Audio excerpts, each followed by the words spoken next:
नमस्कार, India voice पर स्वागत है आपका। मैं हूं आपके साथ प्रियंका मिश्रा। बुलेटिन की करेंगे शुरुआत। देहरादून से बड़ी खबर सामने आ रही है। आज उत्तराखंड में हुंकार भरेंगे पीएम मोदी। आज उत्तराखंड में हुंकार भरेंगे पीएम मोदी। प्रधानमंत्री नरेंद्र मोदी आज करेंगे उत्तराखंड का दौरा। प्रधानमंत्री नरेंद्र मोदी आज करेंगे उत्तराखंड का दौरा। रुद्रपुर में जनसभा को संबोधित करेंगे पीएम मोदी। रुद्रपुर में जनसभा को संबोधित करेंगे पीएम मोदी। प्रधानमंत्री की रैली के लिए तैयारी लगभग पूरी। प्रधानमंत्री की रैली के लिए तैयारी लगभग पूरी। नैनीताल और अल्मोड़ा की जनता को देंगे संदेश। नैनीताल और अल्मोड़ा की जनता को देंगे संदेश। प्रधानमंत्री की रैली के लिए तैयारी लगभग पूरी। तो प्रधानमंत्री नरेंद्र मोदी के द्वारा चुनावी सफर की शुरुआत हो चुकी है। मेरठ से सफर की शुरुआत करने के बाद प्रधानमंत्री आज उत्तराखंड में और इसके साथ ही साथ राजस्थान में भी जनसभा को संबोधित करते हुए नजर आएंगे। उत्तराखंड की बात करें तो नैनीताल और अल्मोड़ा की जनता को देंगे संदेश। तस्वीरें आप देख पा रहे हैं। प्रधानमंत्री नरेंद्र मोदी की जनसभा को लेकर तैयारियां जोरों शोरों पर की जा रही हैं।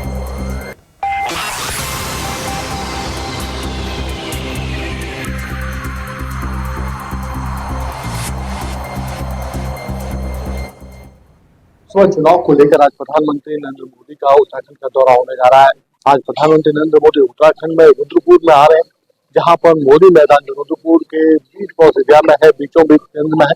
आज वहां पर अपना चुनावी संकल्प का ऐलान यहाँ पर करने जा रहे हैं। उत्तराखंड के लिए सबसे बड़ा इसे इसलिए कहा जा सकता है कि प्रधानमंत्री का लगाव उत्तराखंड से हमेशा ही रहा।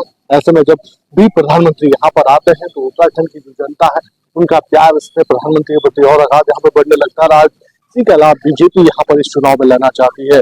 बीजेपी की तरफ से इस प्रधानमंत्री की इस रैली को सफल बनाने की पूरी तैयारी यहाँ पर कर ली गई है। रुद्रपुर मैदान को किस प्रकार से आम जनता के लिए भरा जा सकता है उसकी पूरी तैयारी यहाँ पर बीजेपी ने कर ली गई है। लगभग 1 लाख भीड़ को जुटाने का लक्ष्य बीजेपी की तरफ से यहाँ पर रखा गया है, ताकि यहाँ पर प्रधानमंत्री की इस रैली को सफल बनाया जा सके। चुनाव में जो बीजेपी का जो संदेश है कि जनता बीजेपी के साथ है, बीजेपी की नीतियों से खुश है, बीजेपी सरकार की जो नीतियां उससे खुश है, उसका संदेश देने का काम यहाँ पर किया जाएगा। आज प्रधानमंत्री नरेंद्र मोदी अपने रुद्रपुर की रैली से उत्तराखंड की दो लोकसभा सीटें हैं, पिथौरागढ़ अल्मोड़ा जो लोकसभा सीट है उसका आगाज यहाँ पर करेंगे। दूसरी नैनीताल उधम सिंह नगर की जो लोकसभा सीट है उसका भी आगाज यहाँ से प्रधानमंत्री की तरफ से किया जाएगा। कोशिश यही है बीजेपी संगठन की कि प्रधानमंत्री की इस रैली को सफल बनाया जा सके और प्रधानमंत्री की तरफ से जो संदेश यहाँ पर दिया जाएगा उत्तराखंड की 5 लोकसभा सीटें और उत्तराखंड से लगी उत्तर प्रदेश की जो सीट है उन पर बड़ा मैसेज देने का काम यहाँ पर किया जाएगा, ताकि बीजेपी इस चुनाव में बड़ी जीत हासिल कर सके। Cameraman India voice Rudrapur. आज की तैयारियां आप ठीक आपके सामने हैं। जिस तरीके से तैयारियां युद्ध स्तर पर हमने 2 दिन के अंदर की है, निश्चित रूप से जनता का प्यार और इसने मोदी जी को, माननीय हमारे प्रदेश के यशस्वी मुख्यमंत्री धामी जी को मिला है। और मुझे लगता है कि जिस तरीके की तैयारियां और हमारी जनता का प्यार हमें मिल रहा है, तो ये जितनी हमारी चाल रैलियां इससे पहले हो चुकी है, ये सबसे ऐतिहासिक रैली होगी। इसमें सबसे अधिक जनसंख्या में जनता का प्यार मिलेगा। लाखों लोगों से अधिक लोग आज इस रैली में पहुंचने वाले हैं। पहले भी इस ग्राउंड में 4 रैलियां हो चुकी है, आज ये 5वीं रैली है और निश्चित रूप से समझता हूं कि जितनी रैलियों में पहले संख्या रही है उससे सबसे अधिक संख्या इस बार रहने वाली है। प्रधानमंत्री जी का आना उत्तराखंड के लिए हमेशा सौभाग्य का विषय रहा है और जब भी प्रधानमंत्री जी आते हैं उत्तराखंड में तो कुछ ना कुछ देखे जाते हैं। लेकिन इस बार चुनाव का माहौल है, क्योंकि आचार संहिता लगी है, तो मुझे नहीं लगता कि कोई घोषणा कर पाएंगे ऐसी स्थिति में। तो जनता का प्यार और इसने, क्योंकि मोदी जी ने कहा है कि पहले पिछली बार जब बद्रीनाथ आए थे उन्होंने कहा था कि आने वाला दशक उत्तराखंड का दशक होगा और उन्होंने उत्तराखंड को बहुत सारी सौगातें दी है, चाहे वो ट्रेन की सुविधा हो, चाहे वो अपने हाईवे की सुविधा हो, चाहे वो केदारनाथ कॉरिडोर बनाने की बात हो, चाहे वो अपना बद्रीनाथ का सौंदर्यकरण की बात हो। तो उन्होंने उत्तराखंड को बहुत कुछ दिया और वो पहला स्टेट होगा हमारा उत्तराखंड जहाँ 2 एम्स है। एक हमारा ऋषिकेश में एम्स है, दूसरा हमारा किच्छा में सैटेलाइट सेंटर एम्स का बनने जा रहा है। तो ये सब मोदी जी की देन है। तो प्रधानमंत्री की रैली के लिए उत्तराखंड में तैयारियां पूरी। नैनीताल और अल्मोड़ा में आज जनसभा को संबोधित करेंगे प्रधानमंत्री नरेंद्र मोदी। उसके लिए तस्वीरें आप देख पा रहे हैं। तैयारियां जोरों शोरों पर की जा रही हैं और इसी बीच हमारे साथ देहरादून से संवाददाता अभय कैतुरा फोन लाइव जुड़ चुके हैं। जी अभय, प्रधानमंत्री की रैली के लिए जिस तरह से तैयारियां जोरों शोरों पर की जा रही हैं, चुनावी सफर की शुरुआत हो चुकी है मेरठ से, आज अल्मोड़ा और नैनीताल की अगर बात की जाए तो कितनी भारी संख्या में लोग हैं और साथ ही साथ भारतीय जनता पार्टी की कार्यकर्ताओं को लेकर क्या अपडेट आपके पास है? चुनाव की इस बेला में ये कह सकते हैं कि बीजेपी ने अपना चुनावी संकनाद शुरू कर दिया है। आज रुद्रपुर में प्रधानमंत्री नरेंद्र मोदी की जनसभा होने जा रही है, चुनावी जनसभा है। 5वीं बार ये कह सकते हैं कि रुद्रपुर के इस मोदी मैदान में प्रधानमंत्री नरेंद्र मोदी की जनसभा यहाँ पर हो रही है। अल्मोड़ा कुशागढ़ लोकसभा सीट और नैनीताल उधम सिंह नगर लोकसभा सीट, दोनों लोकसभा सीटों पर आज बीजेपी अपना चुनावी संक्रांत करने जा रही है। मेरे पीछे आप देख सकते हैं कि वो मंच है जो अब सजकर तैयार हो चुका है लोकसभा चुनाव के लिए। बीजेपी इस लोकसभा चुनाव में अपना संकनाद, विजयी जो संकनाद है वो यहीं पे करने जा रही है। बीजेपी के कार्यकर्ताओं में उत्साह इसलिए कि इस बार ये आंकड़ा यहाँ पर कह सकते हैं, चाहे वोट प्रतिशत का हो या फिर जो अब तक के जो आंकड़े रहे हैं दर्शकों के आने के, जो प्रधानमंत्री को सुनने के, वो इस बार 1 लाख का आंकड़ा यहाँ पर पार होने जा रहा है। पूरी तैयारी यहाँ पर हो चुकी है, सुरक्षा व्यवस्था की पूरी है। दूसरी बात है कि यही वो आशियाना है जहाँ पर प्रधानमंत्री नरेंद्र मोदी अपना संबोधन देंगे और जनता को संबोधित करेंगे कि चुनाव में उसे किसको चुनना है, कौन सी सरकार होगी, कौन से नेता होंगे, किस आधार पर चुनना है। तो अपनी बात को यहीं से रखते हुए नजर आएंगे। इसके अलावा सबसे बड़ी बात यह है कि अभी तक का अगर पूरे उत्तराखंड में अगर हम चुनावी दौरों की अगर हम बात करते हैं तो चुनावी दौरों में अभी तक के जो आंकड़े नजर आए हैं, बीजेपी अन्य दलों की तुलना में काफी आगे नजर आई है। चाहे उसका चुनाव प्रबंधन हो, चुनाव मैनेजमेंट का हो या फिर दूसरे जो संसाधन है बीजेपी के चुनाव प्रचार करने के जो तरीके, वो अन्य दलों की अपेक्षा काफी आगे बढ़े हुए नजर आते हैं। बीजेपी ने समय से पहले अपने प्रत्याशियों की घोषणा करी, उसके बाद जो बूथ मैनेजमेंट बीजेपी का होता है, बूथ मैनेजमेंट को उन्होंने काम शुरू करा। जो चुनाव प्रचार की जो कमान थी वो पार्टी के कार्यकर्ताओं को यहाँ पर देने का काम करा। जो पदाधिकारी, मुख्यमंत्री, विधायक, सांसद थे, उन सभी को जिम्मेदारी यहाँ पर दी गई ताकि यहाँ पर मत प्रतिशत ज्यादा हो सके। और यही उम्मीद है और यही भरोसा है कि बीजेपी इस बार 5 लोकसभा सीटों को जीतने का दावा यहाँ पर कर रही है, क्योंकि उसके कार्यकर्ता धरातल पर काम कर रहे हैं। आज प्रधानमंत्री नरेंद्र मोदी जब यहाँ रुद्रपुर के इस मोदी के मैदान से जनसभा को संबोधित करेंगे तो इस तरीके से बीजेपी का चुनावी संकनाद होगा। और इस चुनावी संकनाद के आगाज आप देख सकते हैं कि लोगों के आने का सिलसिला शुरू हो चुका है। प्रधानमंत्री नरेंद्र मोदी दोपहर में 12 बजे के बाद यहाँ पर पहुंचेंगे। 12:45 पर उनका संबोधन होगा। सबसे बड़ी बात है कि दोपहर बाद से और यहाँ आंकड़ा लोगों के आने का जो सिलसिला वो सुबह से यहाँ पर शुरू हो चुका है। अभी सिर्फ 10 बजे है, 10 बजे का आंकड़ा यह है कि लोगों के आने का इस भीड़ के आने का सिलसिला यहाँ पर शुरू हो चुका है। यानी जो आंकड़ा बीजेपी ने रखा है कि यहाँ पर मोदी मैदान में 1 लाख से ज्यादा दर्शक यहाँ पर होंगे, 1 लाख से ज्यादा लोग यहाँ पर होंगे जो प्रधानमंत्री को सुनेंगे, तो वो सिर्फ इसी आधार पर है कि बीजेपी अपना बूथ लेवल पर काम कर रही है। लोग प्रधानमंत्री नरेंद्र मोदी को सुनना चाहता है। आज भी ये कह सकते हैं कि रुद्रपुर के मैदान पर जब 5वीं बार प्रधानमंत्री नरेंद्र मोदी यहाँ पर जनता को संबोधित करेंगे तो जनता उसे सुनना चाहते हैं कि क्या कुछ प्रधानमंत्री साहब जनता के लिए सौगात देना चाहते हैं, क्या कुछ अपने संबोधन में हो यहाँ के जनता के लिए कहते हैं।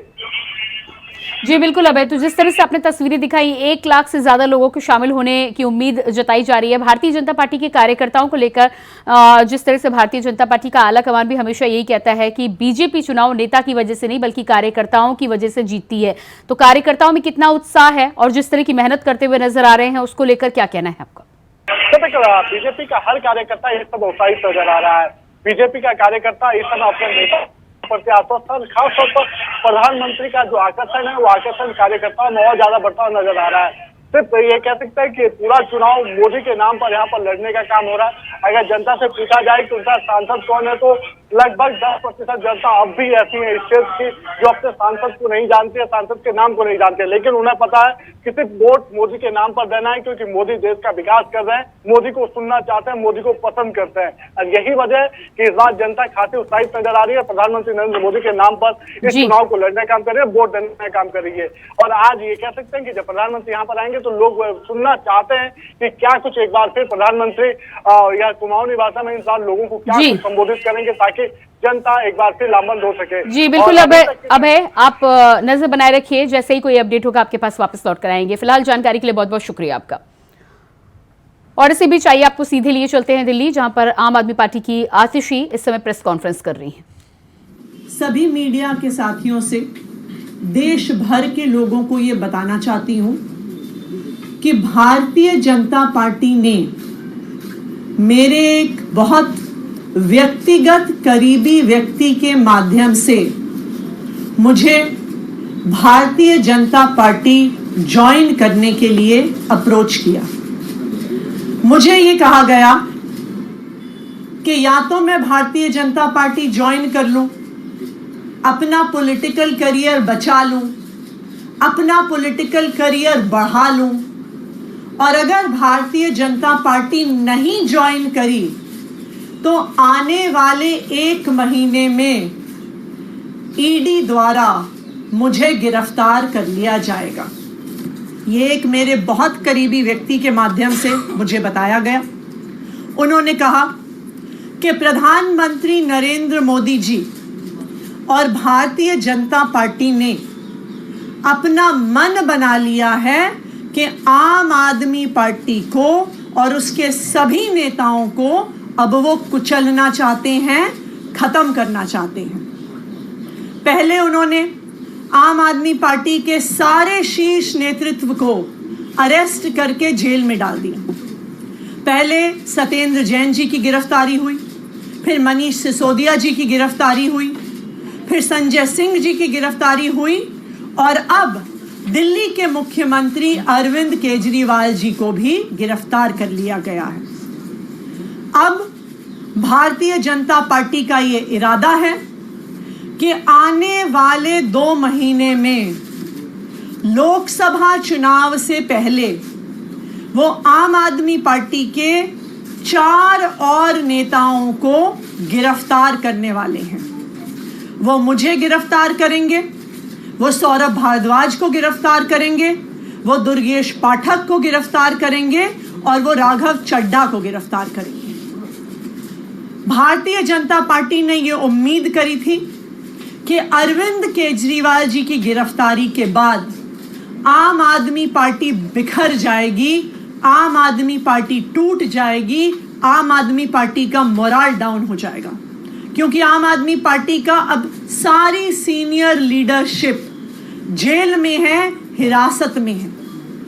लेकिन संडे की रामलीला मैदान की रैली के बाद, जहां पे दिल्ली भर और देश भर से लाखों लोग आए, पिछले 10 दिन से आम आदमी पार्टी के सड़क पर चल रहे संघर्ष के बाद अब भारतीय जनता पार्टी को लगता है कि आम आदमी पार्टी के टॉप 4 लीडर्स को गिरफ्तार करना काफी नहीं था। अब आने वाले समय में अगले बड़े 4 नेताओं को जेल में डाला जाएगा। मुझे जेल में डाला जाएगा, सौरभ भारद्वाज को जेल में डाला जाएगा, दुर्गेश पाठक को जेल में डाला जाएगा, और राघव चड्ढा को जेल में डाला जाएगा। मुझे ये बताया गया कि आने वाले कुछ ही दिनों में मेरे पर्सनल रेजिडेंस पे ईडी की रेड होगी। ना सिर्फ मेरे घर में ईडी की रेड होगी, मेरे रिश्तेदारों, मेरे परिवार वालों के घर में रेड होगी। उसके बाद हम सब लोगों को समन्स भेजे जाएंगे, और समन्स के कुछ ही समय बाद हमें गिरफ्तार किया जाएगा।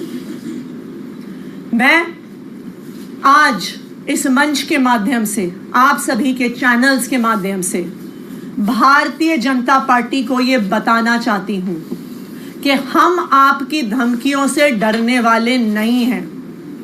हम अरविंद केजरीवाल के सिपाही हैं, हम भगत सिंह के चेले हैं।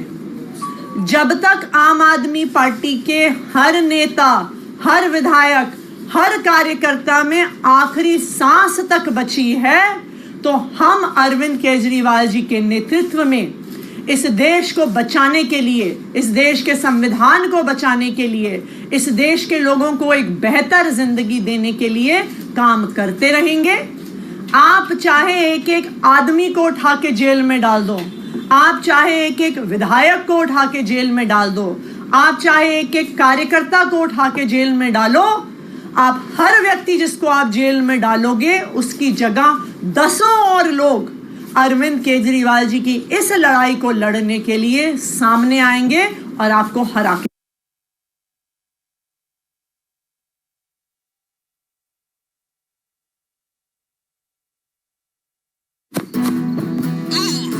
यार गेम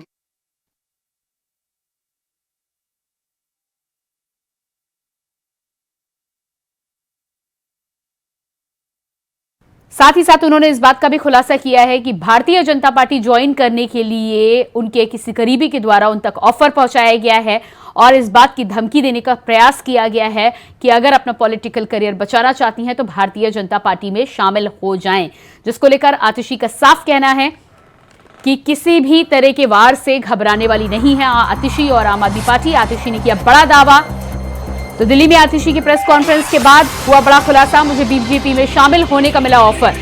आतिशी का यह बयान सामने आया है। प्रेस कॉन्फ्रेंस के दौरान ये बातें आतिशी ने मीडिया के सामने रखी हैं। बीजेपी ज्वाइन करने का ऑफर आतिशी को दिया गया। साफ तौर पर आतिशी ने प्रेस कॉन्फ्रेंस के दौरान ये बातें कही है। मेरे करीबी के जरिए ये सूचना भेजी गई है कि पॉलिटिकल करियर अगर बचाना चाहते हैं तो भारतीय जनता पार्टी में शामिल हो जाएं और पॉलिटिकल करियर को बढ़ाने का काम करें। इसके साथ ही साथ आतिशी का ये भी कहना है कि आम आदमी पार्टी के 4 और नेताओं को आने वाले 1 से 2 माह में गिरफ्तार किया जाएगा। ईडी के द्वारा ठिकानों पर यानी कि रेजिडेंस पर रेड के बाद समन भेजे जाएंगे और उसके बाद गिरफ्तारी की बात आएगी। आतिशी, सौरभ भारद्वाज, दुर्गेश पाठक और राघव चड्ढा, इन 4 नेताओं का नाम आम आदमी पार्टी की तरफ से लिया है। कहा है कि ईडी के द्वारा इन्हें गिरफ्तार करने की बात आगे आने वाले समय में हो सकती है। और इसी खबर पर हमारे साथ दिल्ली से संवाददाता अजय चौहान लाइव जुड़ चुके हैं। जी अजय, आतिशी की प्रेस कॉन्फ्रेंस में जिस तरह से आतिशी ने बड़ा खुलासा किया है, साफ तौर पर उन्होंने कहा है कि बीजेपी ज्वाइन करने का ऑफर आतिशी के पास भेजा गया।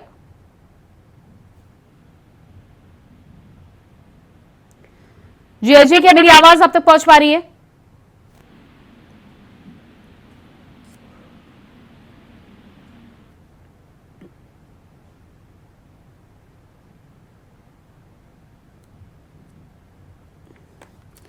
तो संपर्क साधने की कोशिश करेंगे। और इसी बीच आपको बता दें कि आतिशी ने प्रेस कॉन्फ्रेंस कर बड़ा खुलासा किया है। बीजेपी ज्वाइन करने का ऑफर आतिशी को दिया गया है, ये कहना है आतिशी का।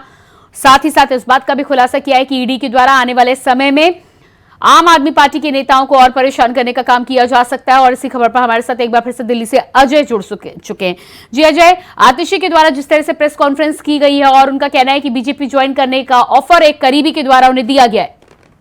बिल्कुल, देखिए जिस तरह से आतिशी ने एक बार फिर बीजेपी पर अपने आप पार्टी को आने के लिए कहा गया, न्योता दिया गया, लेकिन आतिशी ने यह नहीं बताया कि आखिरकार वो किस माध्यम से उनको कहा गया कि वो बीजेपी में शामिल हो और अपना कैरियर बचाए। ऐसे में आतिशी ने इससे पहले भी कई बार अपने आम आदमी पार्टी के विधायकों को खरीदने के आरोप बीजेपी पर लगाए थे, लेकिन अभी तक कोई भी सिद्ध नहीं हो पाया और ना ही किसी का प्रमाण मिला है, जिसमें कि उस पर FIR भी कराई गई, उसको नोटिस भी भेजा गया था।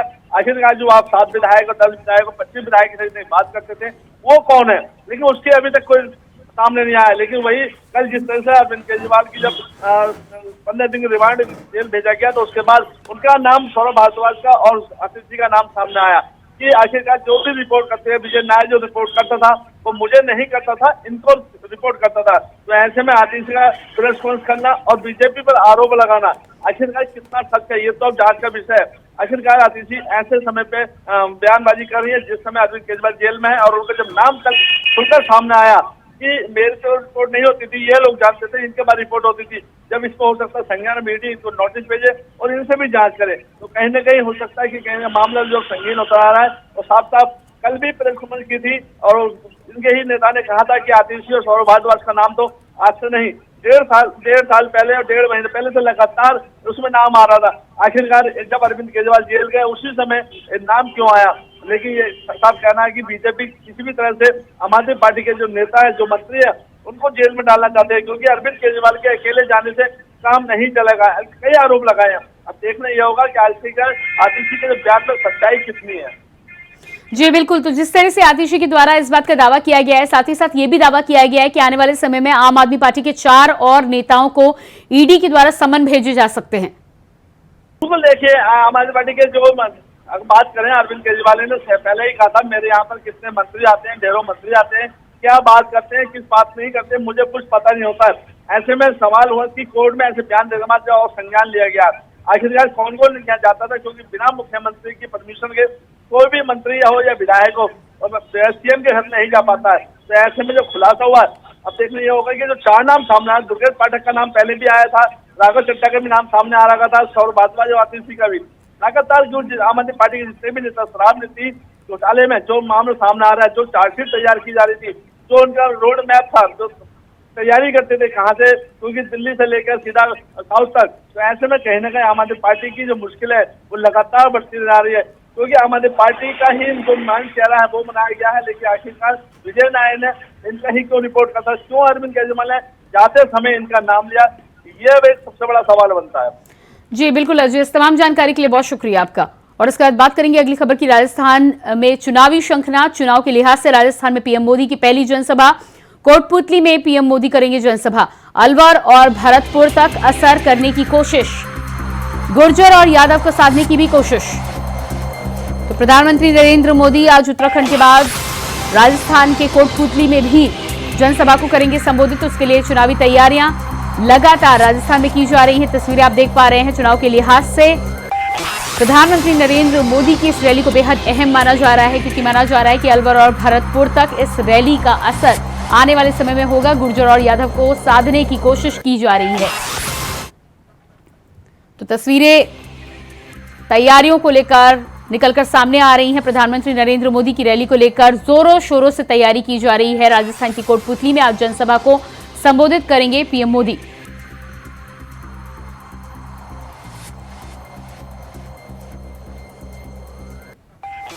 और इसी खबर पर हमारे साथ जयपुर से स्टेट हेड लोकेश नागर लाइव जुड़ चुके हैं। जी लोकेश, जिस तरह से प्रधानमंत्री नरेंद्र मोदी की उत्तराखंड के बाद राजस्थान में आज जनसभा है, रैली को संबोधित करेंगे, क्या कुछ तैयारियां आप देख पा रहे हैं और कार्यकर्ताओं में कितना उत्साह दिखाई दे रहा है? जी आपको बता दें, राजस्थान में बीजेपी भगवा लहराने के बाद अब देश में भगवा लहराने के लिए अपने चुनावी अभियान पर निकली हुई है। और बात की जाए वीर भूमि राजस्थान की, तो आज प्रधानमंत्री नरेंद्र मोदी जी का यहाँ आगमन हो रहा है। दोपहर 2:30 पर प्रधानमंत्री जयपुर एयरपोर्ट पहुंचेंगे। वहां से हेलीकॉप्टर के द्वारा जयपुर ग्रामीण लोकसभा सीट की कोटपुतली क्षेत्र में एक विशाल जनसभा को संबोधित करेंगे। इस चुनावी रैली को लेकर आपको बता दें कि ये पूर्वी राजस्थान का वो इलाका है जहां से करीब 15 सीटें, जहां ईआरसीपी की बड़ी सौगात राजस्थान सरकार बनने के बाद बीजेपी ने राजस्थान की जनता को दी। और प्रधानमंत्री नरेंद्र मोदी आज पहुंचकर राजस्थान की जनता को ये बताने वाले हैं कि 10 साल का जो कामकाज केंद्र सरकार का रहा, साथ ही विधानसभा चुनाव के दौरान जो वादा भ्रष्टाचार के खिलाफ प्रधानमंत्री नरेंद्र मोदी ने किया था, उस वादे को राजस्थान सरकार बनने के बाद निभाया गया है। चाहे बात की जाए आमजन को राहत देने की, तो 450 का गैस सिलेंडर राजस्थान में किया गया। वहीं आपको बताएं, पिछले 2 दिन से लगातार अमित शाह राजस्थान के दौरे पर हैं और चुनावी रणनीति पर लगातार काम किया जा रहा था। तमाम बड़े नेताओं के साथ उन्होंने बैठक की, सीकर में एक बड़ा रोड शो किया और ये साफ संदेश कार्यकर्ताओं को दिया कि जो लोग भ्रष्टाचारी थे वो जेल की सलाखों के पीछे जाएंगे। वहीं पूर्व मुख्यमंत्री अशोक गहलोत पर भी निशाना साधा। उन्होंने कहा कि विपक्ष लगातार ये कह रहा है कि लोकतंत्र खतरे में है, लेकिन जो भ्रष्टाचार करेगा वो सलाखों के पीछे जाएगा। साथ ही कार्यकर्ताओं को भी आश्वस्त किया उन्होंने कि जो डर कर भ्रष्टाचारी बीजेपी की ओर भाग रहे हैं या बीजेपी ज्वाइन कर रहे हैं, उन लोगों को कुछ नहीं मिलेगा। कार्यकर्ताओं को यह आश्वस्त किया कि आपकी जगह कोई नहीं ले सकता, क्योंकि बीजेपी ऐसी पार्टी है जो कार्यकर्ताओं की पार्टी है। और लगातार आपने देखा होगा पिछले दिनों राजस्थान में जब कांग्रेस की सरकार थी, तभी से कार्यकर्ता ग्राउंड जीरो पर काम कर रहे थे, चाहे वो पन्ना प्रमुख हो या फिर बूथ प्रमुख हो या ब्लॉक का जो स्ट्रक्चर कार्यकर्ताओं का, वो मजबूत स्ट्रक्चर राजस्थान बीजेपी का पास था।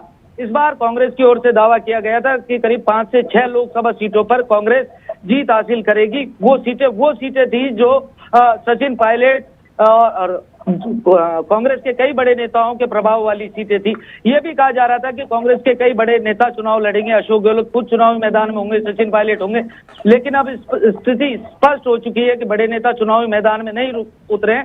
साथ ही साथ कांग्रेस के प्रत्याशी लगातार इस तरह के बयान दे रहे हैं कि पार्टी खतरे में थी, इसलिए जबरदस्ती हमें लोकसभा चुनाव लड़ाया गया। तो निश्चित रूप से देखा जा सकता है कि राजस्थान में जो भगवा लहराने की रणनीति बीजेपी की थी, उसी को लेकर लगातार बड़े नेता राजस्थान में। और आज प्रधानमंत्री नरेंद्र मोदी जब कोटपुतली में सभा को संबोधित करेंगे तो एक विशाल पंडाल बनाया गया और करीब 2 लाख लोगों के वहां पहुंचने का लक्ष्य बीजेपी की ओर से रखा गया है। इस सभा में बीजेपी के तमाम बड़े नेता मौजूद रहेंगे। और प्रधानमंत्री के दौरे से पहले अमित शाह राजस्थान आए थे। कुछ जो मनमुटाव कुछ नेताओं के बीच में थे, तो एक संदेश दिया गया कि एकजुट होकर लोकसभा चुनाव की तैयारी करें और पिछले 2 लोकसभा चुनावों की तरह राजस्थान में 25 के 25 सीटें जीतकर बीजेपी की झोली में डाली जाए। जी जी बिल्कुल। तो जिस तरह से 2 लाख लोगों के आने की आप बात कर रहे हैं, जोरों शोरों से तैयारी की जा रही है भारतीय जनता पार्टी को लेकर, क्योंकि विधानसभा चुनाव में भारतीय जनता पार्टी की बम्पर जीत हुई है और ऐसे में लोकसभा को लेकर कार्यकर्ताओं की बात करें तो कितने उत्साहित और कितने जोश से भरे हुए नजर आ रहे हैं? निश्चित रूप से जिस पार्टी की सरकार होती है उस पार्टी को चुनाव में लाभ मिलता है। और जिस तरह बात किया जाए विधानसभा चुनाव के बाद जब मुख्यमंत्री के चुनाव की बात आई तो एक सामान्य कार्यकर्ताओं को मुख्यमंत्री की कुर्सी दी गई जिसको जमीनी हकीकत पता थी। 100 दिन के कामकाज से वो नजर भी आता है। भजन लाल लगातार राजस्थान के कोने कोने में जाकर जमीनी हकीकत को समझ रहे हैं और जहां राहत दी जा सकती है वहां राहत भी दे रहे हैं। ऐसे में 100 दिन के कामकाज को भी प्रधानमंत्री नरेंद्र मोदी रखेंगे और एक मूल्यांकन भी होगा इस लोकसभा सीटों के दौरान। लोकसभा चुनाव में एक परीक्षा भजन लाल की भी होने वाली है कि 25 सीटों में यदि कोई सीट कम होती है तो भजन लाल का फेलियर होगा। इसीलिए भजन लाल लगातार हर नामांकन में जा रहे हैं, हर मंच से तमाम बातों को कह रहे हैं और जनता के मर्म को समझ रहे हैं। प्रधानमंत्री नरेंद्र मोदी ने 70 साल से जो राजस्थान की एक बड़ी समस्या थी ARTP की, जिसमें 13 जिले पानी की बाट जो रहे थे, 70 साल से मांग थी। सूखा इलाका राजस्थान है, पानी की बहुत कमी थी। जी बिल्कुल लोकेश, ऐसी एक बड़ी योजना की सौगात थी। तो लोकेश इस तमाम जानकारी के लिए बहुत शुक्रिया आपका। आप नजर बनाए रखें जी। और इसी के साथ फिलहाल इस बुलेटिन में इतना ही। खबरों का सिलसिला जारी रहेगा। नमस्कार।